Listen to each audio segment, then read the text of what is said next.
Guys, if you haven't already, make sure to follow the podcast on Spotify and Apple Podcasts. It helps us more than you could imagine.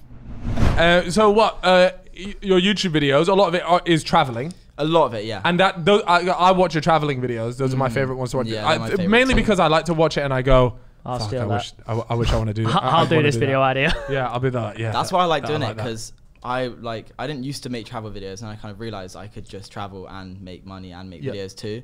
Yeah. So now I'm just... You fucking genius. What's your right? I really put the dots together, man. What's your favorite travel video that you made?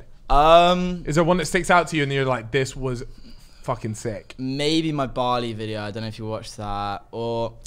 and what happened? Like, what happened? It was just like a solid 3 weeks in Mali. There wasn't even any concept to it. It was, just actually a vlog. I feel like that would take ages to edit. Oh, it took me and Glenn a very You long act time. like yeah. No, I did edit a bit of that actually. I've only just stopped recently editing some of it. Like beforehand, I would always have to like tweak this, touch that, cut it up beforehand. But now I'm kind of like, yeah, you can do the whole thing, like, and it actually usually pulls through. And it just means I can get right onto filming the next video. It takes so much stress out of my life. What's the next thing that you're doing? So I actually have 3 videos filmed right now ready. I just uploaded yesterday, which is absolutely stinking, by the way. What did you upload? What did you upload yesterday? Please help him out, guys. Help him out. I was just surprising my editor of a £2,000 flat makeover. Yeah, you know what's funny is my editor actually linked me the video saying this would be a great video, and then I said, mate, take a look at the real time. There's no fucking way I'm doing this video. You should. I only steal his bangers, bro. I feel like you should have titled that "Surprise My Best Friend." No, don't say that, because me and Glenn was sat in my flat yesterday and we were like, what should we do? Best friend or editor? And we were like, editor. What was your thumbnail like? Because I've done that video before and it did all right. Might need to change it right now. Yeah, on the spot, I think I did it on Max. And you know what? I hate thumbnails. Thumbnails are the bane of my life. Like nothing I hate more than taking thumbnails. Worst bit. Trying to figure out how to make a whole video, but then once you've got the whole video edited, filmed, you have to make a thumbnail. Yeah. And you always leave it to the last day. And then you get the crappiest picture ever, and it looks awful. Yeah, and then it stinks. It's always the thing with, it's the most stressful part, because it's annoying. You can make the best video ever, but if your thumbnail and title aren't good, you've just wasted a really nice video. Yeah. And I struggled with that recently when I did like my Top Gear, BTEC Top Gear videos.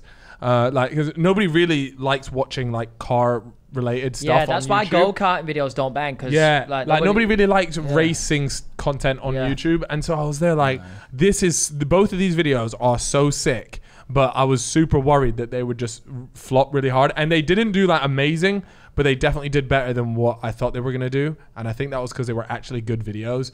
But it doesn't matter, because when I got to the thumbnail and title, I was there like, what the fuck am I gonna title this? Was this the car racing ones? Yeah, the ones where we took them up to we customized them. Oh, I saw that. I thought the title. I thought it was, and it came to, and it was, those 2 videos are really good, but it's just that they're never gonna bang because the title and thumbnail aren't amazing. They are good. I watched like the first 2 minutes. Good stuff. Yeah.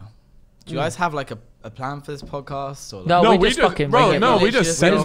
We just send it. Well, I tell you what. I saw a piece of paper over there. That must be something different. Nah, we did actually fucking get a little brief about your life. Shall I bring it up and see what it says? We've not looked at it because we know you quite well, so we don't actually... I looked at it. You got a cat. Oh, I had a cat. You had a cat, but now the cat is in custody with your brother. So, yeah, I knew that. No, it's not. So see, that's bad info right there, bro. That you need to check your sources. I swear your brother had a cat, or did he just explain? You look stressed about the situation. I don't actually say this online. My ex-girlfriend owns my cat now. What? Your ex-girlfriend took you to court for the cat? No. I just straight up gave the cat.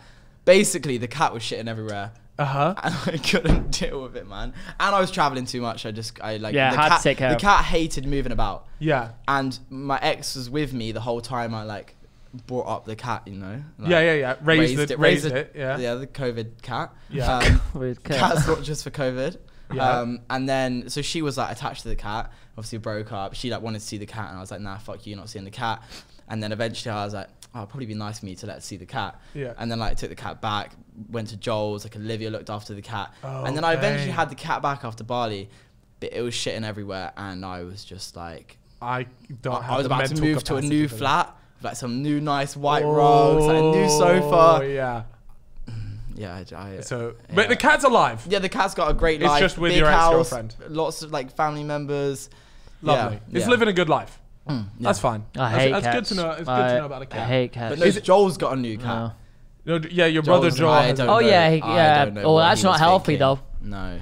That cat. I got to tell you a story the last time about Joel had a pet, okay? The hamster. He had a hamster. You remember when your brother had a hamster? I don't know if I do remember. Okay, so because he didn't have a hamster for very long. Okay, I'm going to tell you about the story about this hamster, okay? This is hamster story too. Okay, so Joel somehow comes into possession of this hamster. I forget whether he found it or he bought it. He bought it from the shop. Oh, so he bought it from the shop. Very small little hamster. It was tiny and fragile. Anyways, me and Gib came down one day and we'd heard about this hamster. So we said, right, let me come and see this hamster. Now, I go in, I walk into his room and the hamster's chilling and it's like just moving about. And I go to Joel, like, any danger of it? Is it okay to come out of the cage? And he goes, yeah, of course, man. So he picks it up. And then we're sitting on his bed. Now his bed is, I would say, it was really high up for some reason. It was like 1.5 meters. Yeah, like it was 1.5 meters. No, it that's was like it was the height of this table. It was legitimately really like, I don't know why, but his bed was just really high up. Okay. And me and Gib are sitting on this thing, and the hamster's on the bed, and we think, wow, it's a cute hamster.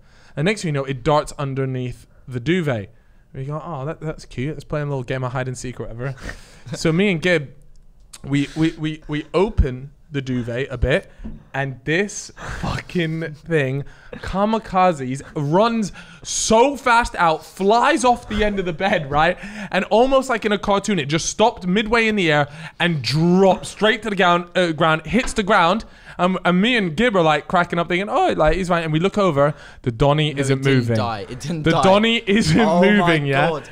And we're staring at this, and Joel goes, oh, well, I'm going to put him back in the cage. He picks him up and he puts him in the cage and he just leaves it there.